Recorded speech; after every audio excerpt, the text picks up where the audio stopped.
자, 오늘도 주님께서 우리를 또 아침부터 이곳으로 불러주셨습니다. 다 같이 마음을 열고 주님 앞에 찬송하겠습니다. 찬송가 268장입니다. 죄에서 자유를 얻게 함은.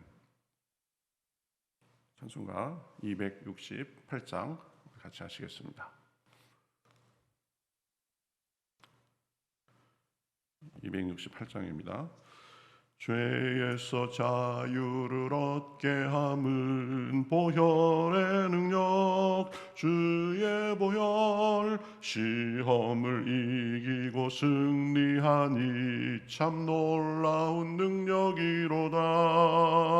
주의 보혈 능력이 또다. 주의 피 믿으오. 주의 보혈 그 어린 양의 매우 귀중한 피로다. 육체의 정욕을 이길 힘은 보혈의 능력, 주의 보혈, 정결한 마음을 얻게 하니 참 놀라운 능력이로다. 주의 보혈 능력이 또다. 주의 피 믿으오. 주의 보혈 그 어린 양의 매우 귀중한 피로다. 눈보다 더 희게 맑히는 것 보혈의 능력, 주의 보혈 부정한 모든 것 밝히시니 참 놀라운 능력이로다.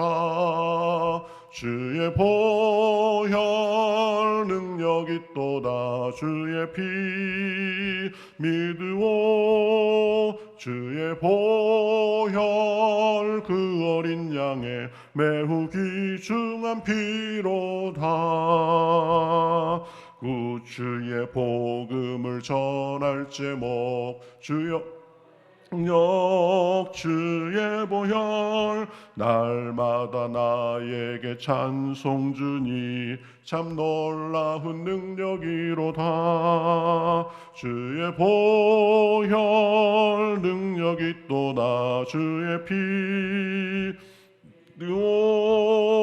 주의 보혈 어린 양의 매우 귀중한 피로다. 주의 보혈 능력이 또다. 주의 피 믿으오. 주의 보혈 그 어린 양의 매우 귀중한 피로다. 아멘. 모니터 볼륨 조금씩만 줄여줘요. 자, 성경 말씀 보겠습니다. 성경 말씀 에스겔서 48장 21절부터 29절 보겠습니다. 에스겔서 48장 21절에서 29절 그리고 35절 이렇게 보겠습니다.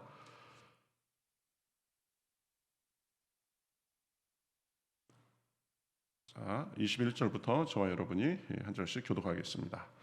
거룩하게 구별할 땅과 성읍의 기지 좌우편에 남은 땅은 군주에게 돌릴지니 곧 거룩하게 구별할 땅의 동쪽을 향한 그 경계선 앞 2만 5천 척과 서쪽을 향한 그 경계선 앞 2만 5천 척이라. 다른 목들과 연접한 땅이니 이것을 군주에게 돌릴 것이며 거룩하게 구별할 땅과 성전의 성소가 그 중앙에 있으리라. 그런즉 그 군주에게 돌려 그에게 속할 땅은 레위 사람의 기업 좌우편과 성읍의 기지 좌우편이며 유다 지경과 베냐민 지경 사이에 있을지니라. 그리고 우리 35절로 바로 가서 같이 읽으시겠습니다. 시작. 그 사방의 합계는 18,000척이라. 그날 후로는 그 성읍의 이름을 여호와 삼마라 하리라. 아멘.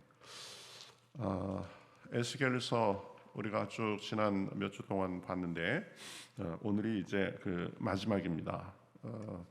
에스겔서의 총 주제는 이스라엘이 이제 망하게 됐다. 그래서 에스겔이 이 바벨론의 1차 침공 때 바벨론으로 벌써 잡혀가죠. 그러고 나서 한 20여 년 이상이 흐른 후에 이 바벨론의 3차 침공으로 이 예루살렘이 망하게 됩니다. 그래서 망하기까지 쭉 이렇게 망한 후의 모습까지 내다보면서 이스라엘이 왜 망했는가? 그것은 죄 때문이다. 그래서 하나님의 영광이 떠났고, 그래서 이스라엘은 이제 이 버려진 땅, 성전도 그렇고 그랬다. 그렇지만 죄로 인해서 심판을 받았지만, 그러나 하나님께서 때가 되면 회복하실 것이다. 그러면 회복된 그 이스라엘은 어떤 모습으로 살아야 되는가? 크게 보면 이 두 가지를 얘기합니다. 철저히 성전 중심으로 살아야 된다. 성전 중심으로 산다라는 것은 하나님 중심으로 사는 것을 말합니다. 그리고 이스라엘의 죄로 인해서 떠났던 하나님의 영광이 다시 돌아오고, 그래서 하나님께서 그곳에 거처를 삼고 사실 것이다라는 그런 비전을 보여주는데요. 오늘 그 마지막 부분에 그 두 가지가 이렇게 쭉 언급되고 있는 것을 볼 수 있습니다. 우리가 21절부터 쭉 20 몇 절까지 쭉 보면은, 첫 번째는 그 성전 중심으로 이스라엘 사람들이 땅을 분배할 것에 대해서 말하는 것을 볼 수 있습니다.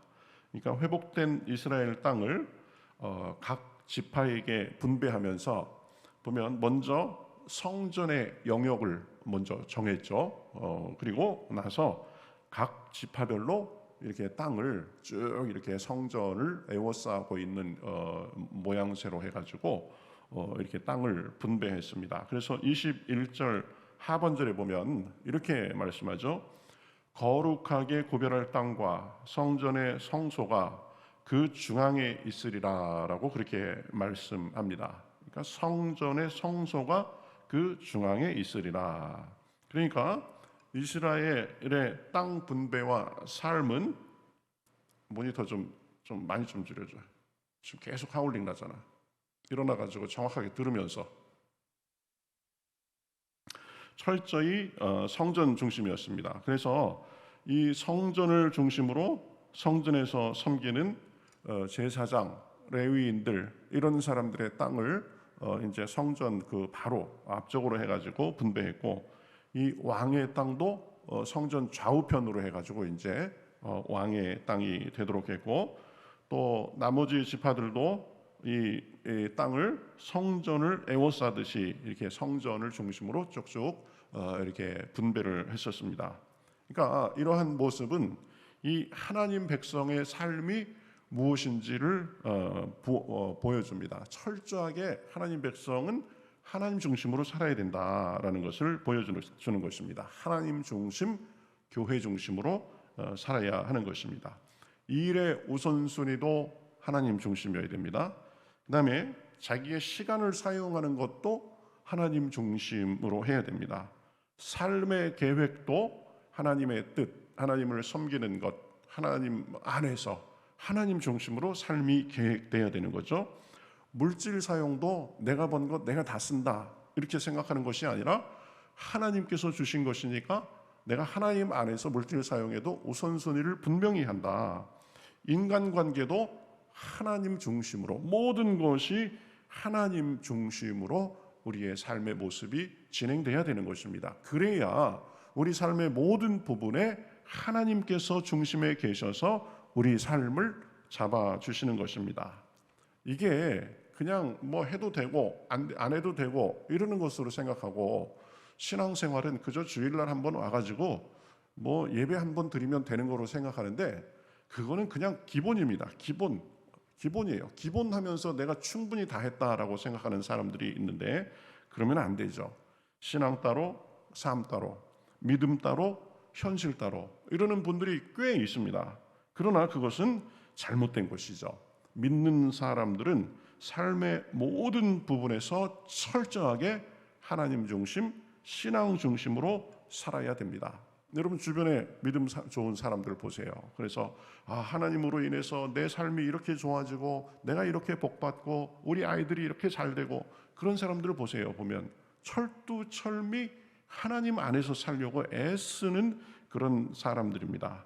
그런 사람들이 많은 교회, 그런 사람들을 많이 길러내는 교회, 그 교회가 좋은 교회죠. 보면 내 생각, 내 계획, 언행 모든 것에 하나님이 계셔야 되는 것입니다.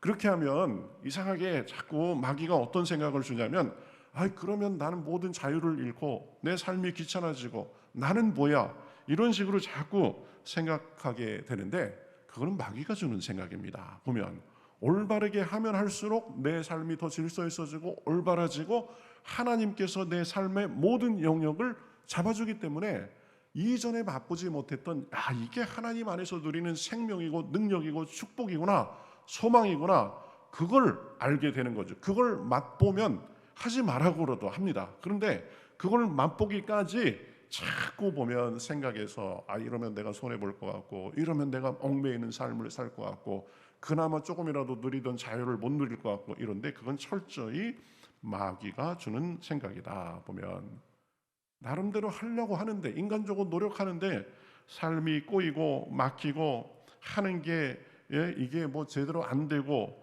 그래서 그런데 왜 그래요?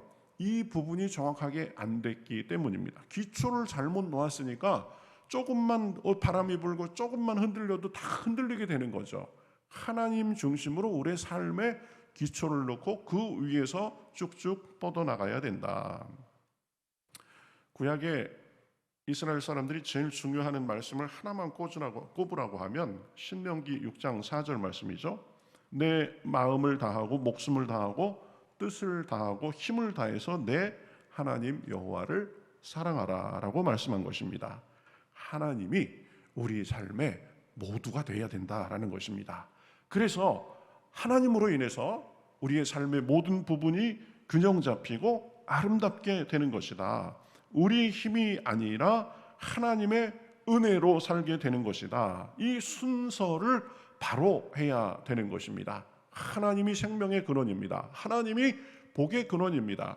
하나님이 만물의 주관자고 생사화복을 주관하시는 분이십니다. 그러면 우리가 누구에게 집중해야 되는 거예요? 하나님께 집중해야 된다. 하나님의 뜻과 하나님의 말씀대로 따르고 순종하는 것에 집중해야 되는 거죠. 하나님 중심의 삶은 자연스럽게 교회 중심의 삶으로 연결됩니다. 신앙생활은 혼자 따로 떨어져서 그저 독고다이 독불장군으로 하는 것이 아닙니다. 교회를 통해서 하나님께 예배를 드리고 은혜를 나누고 배우고 가르치고 봉사하고 서로 교제하면서 같이 하나님을 섬기고 전하고 하는 것입니다. 그래서 하나님의 백성들이 서로 모여가지고 같이 예배하고 같이 교제하고 같이 배우고 같이 섬기고 그런 것들 속에서 따로 떨어져 있는 것보다 숯불이 그리고 장작불이 같이 모아 있을 때 불길이 확 일어나는 것처럼 서로 간에 상승 효과를 주는 거죠. 여러분 잘 타던 불도 하나 그냥 나무 하나 꺼내가지고 밖으로 놔보세요. 그러면 그거 비실비실거리다가 그냥 수동이 되고 맙니다. 그렇죠. 꺼져버리고 말아요. 연기만 자욱하게 나고. 왜 그래요? 모여 있어야 된다라는 것입니다. 하나님 백성은 교회를 통해서 공급받고 교회를 통해서 섬기면서 하나님 중심으로 사는 것이다. 그러니까 교회를 늘 가까이 하고 교회가 평안하고 복음이 늘 잘 전파되도록 기도하고 그래가면서 교회가 강건하게 서나가는 데 있어서 하나님께서 내게 주신 역할을 잘 감당하고 이것이 우리가 형통의 비결이고 복받는 비결입니다. 지금 이스라엘이 성전 중심으로 모든 것의 위치와 마을과 각 지파의 그 땅이 분배되는 것은 바로 그것을 나타내는 것입니다. 우리도 점검해 봐야 돼요. 내 삶의 중심이 어디에 있는가? 내 시간 사용은 어디에 제일 많이 하는가? 그렇죠? 그런 것들을 봐가면서 하나님 중심, 교회 중심의 삶이 돼야 된다. 또 하나는 이제 여호와 삼마라는 말로 우리 맨 마지막 절을 우리가 맺은 것을 볼 수 있는데 이 에스겔서의 마지막 부분은 이 성읍에 관한 예언으로 끝납니다. 이 성읍 역시 보면 그 성읍은 멀리서 온 사람들이 성전에서 하나님을 예배드리고자 왔을 때 머무를 수 있는 그 곳을, 그 영역을 얘기하는데요. 그 성읍은 동서남북으로 문을 3개씩 내고, 그래서 총 12개의 문을 내고 문의 이름을 각 지파의 이름을 따라서 붙이도록 했는데요. 그런데 그 성의 이름을 이렇게 지정해 줍니다. 그 성의 이름이 여호와 삼마입니다. 여호와 삼마. 에스겔에서 여기에 딱 한 번 나오는 이름인데요. 이 여호와 삼마는 무슨 뜻이냐면은 여호와께서 거기 계시다, 이런 뜻입니다. 여호와께서 어디 계신다는 거예요? 여호와께서 그 성읍에 계신다. 그 성읍에 계시다는 것은 여호와께서 이 회복된 이스라엘에 다시 계신다라는 그런 의미입니다. 이스라엘의 죄악으로 인해서 하나님이 그 땅에서 떠나고 성전에서도 떠나셔서 그 땅이 적들에게 짓밟히고 성전도 파괴됐지만 여호와께서 떠났기 때문에 벌어졌던 일입니다. 그렇지만 이스라엘이 회복된 이후에는 하나님께서 같이 다시 돌아오셔가지고 거기에 계실 것이다. 하나님이 다시 임재하는 땅이 될 것이다. 이스라엘 땅이. 그것을 나타내는 것이 여호와 삼마입니다. 그 땅이 은혜의 땅이 되느냐, 축복의 땅이 되느냐, 저주의 땅이 되느냐, 아니면 그 삶이 은혜의 삶이 되느냐, 그렇지 않느냐의 기준이 되는 게 뭐예요? 하나님이 거기에 거하셔서 복을 주시느냐 주시지 않느냐 하는 것입니다. 하나님이 함께 하시면서 우리 삶을 인도하고 우리가 그 삶에 순종하며 따르면 그 삶은 은혜의 삶, 축복의 삶이 됩니다. 그렇지 않으면 겉으로는 포장할 수 있고 겉으로는 꾸밀 수 있지만 속으로 보면 복된 삶이 아닌 것이 되는 것입니다. 우리 삶에 하나님이 계시고 주관하시는 정도에 비례해서 우리가 하나님께 순종하는 정도에 비례해서 복과 저주가 결정되는 것입니다. 다른 것은 없습니다. 하나님 없이 잘 되고 하나님께 등한히 하면서 잘 된다고 하는 모든 생각과 사상은 마귀의 생각입니다. 마귀로부터 나오는 것입니다. 성경 말씀은 절대 그렇게 말하지 않습니다. 신명기에서도 계속 얘기하는 건 뭐예요? 너희가 내 말을 청종하고 그 말씀대로 살면 너희가 들어가도 복받고 나가도 복받을 것이다. 그런데 너희가 나를 무시하고 내 말씀을 청종하지 않으면 어떻게 될 거라는 거예요? 쫓아오는 자가 없어도 도망가게 될 거고 늘 보면 화가 따를 것이다 라고 말합니다. 이것이 성경의 가르침입니다. 마귀는 이 하와에게 뭐라고 그랬어요? 하나님이 그 열매 절대 따먹으면 안 된다고 그랬어. 그러니까 괜찮다 따먹어도 괜찮다. 너희가 그걸 따먹으면 너희 눈이 밝아져 가지고 하나님처럼 될까 봐 하나님이 너희가 그렇게 되지 못하도록 그렇게 한 거야. 그래가지고 하와가 쏙 따먹고 마니까 어떻게 됐습니까? 마귀에게 속아가지고 이 땅에 죄가 들어오고 타락한 세상이 된 것입니다. 하나님이 계시느냐 계시지 않느냐, 이것에 의해서 보면 복과 저주가 결정된다.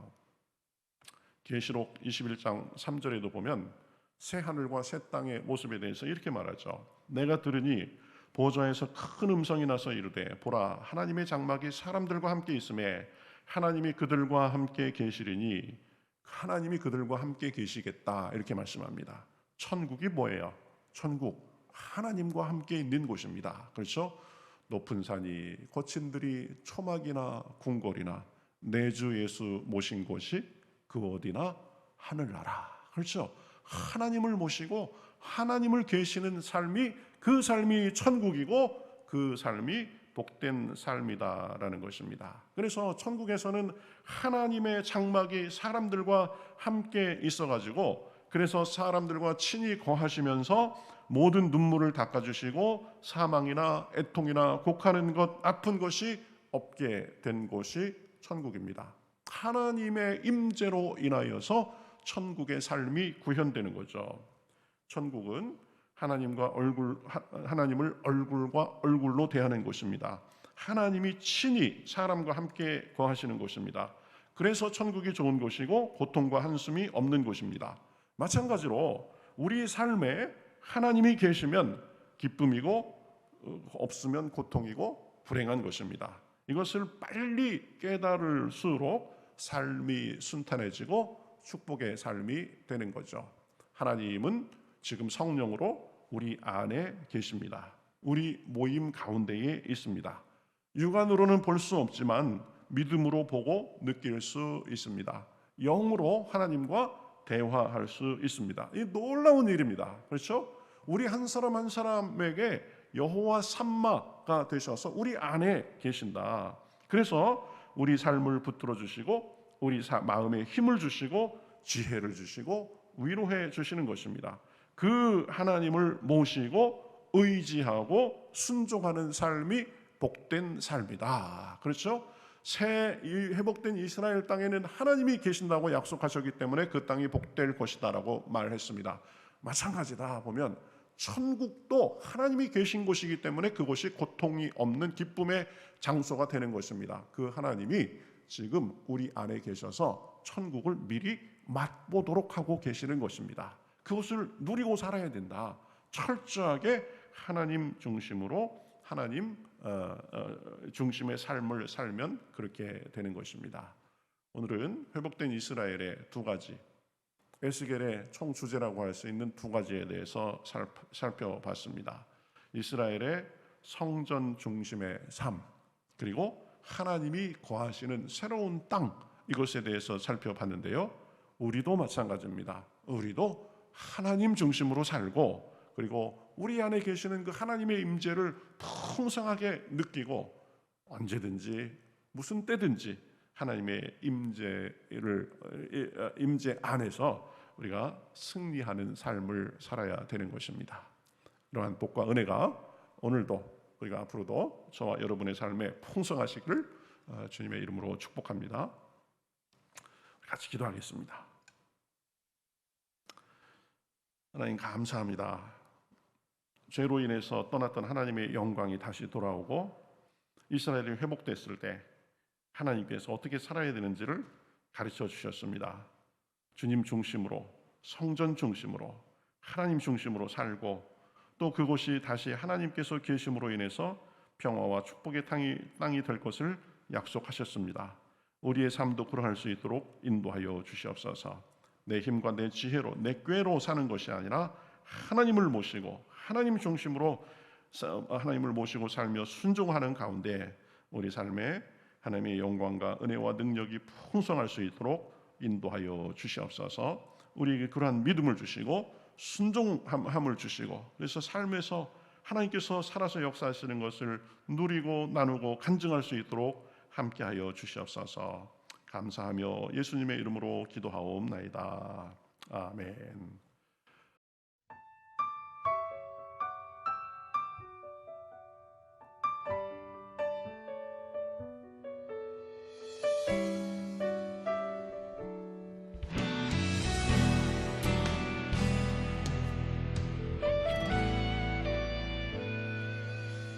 주님 말씀하시면 내가 나가리다. 주님 뜻이 아니면 내가 멈춰서리다. 나의 가고 서는 것 주님 뜻에 있으니 오 주님 나를 이끄소서. 주님 말씀하시면 내가 나가리다. 주님 뜻이 아니면 내가 멈춰서리다. 나의 가고 서는 것 주님 뜻에 있으니 오 주님